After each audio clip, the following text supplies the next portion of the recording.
ఇప్పుడు నేను మీకు ఏం సలహా ఇవ్వగలను మహారాజా? నా వలన అపరాధం జరిగింది పెద్ద తండ్రి.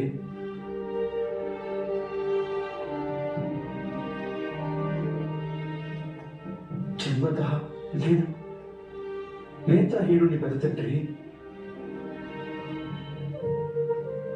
ఏదో ఏదో ఏదో తెలియని భయం సదా నా మనసును ఆవరించుకుని ఉంటుంది.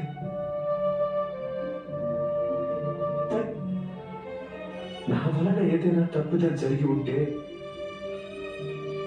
అందులో నేను చేసిన దోషం ఏమి?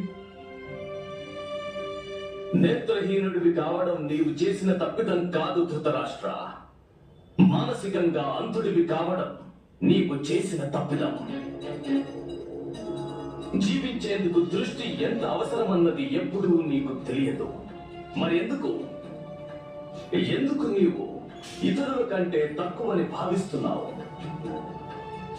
ఎప్పుడైనా అన్యులు నీ లోపాన్ని నీకు ఎత్తి చూపిస్తే ఎందుకు నీవు వారిని విశ్వసించావు? ఎవరు అన్యులు అనలేదు. మీరే అన్నారు. అప్పుడు నాకు నమ్మక తప్పలేదు. నేనెప్పుడన్నా నీవు అన్యుల కంటే శక్తిలో తక్కువని?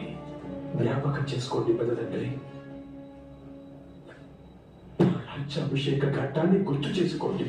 జన్మతః నేత్రహీనుడైన వ్యక్తి రాజు కావడానికి యోగ్యుడు కాదు.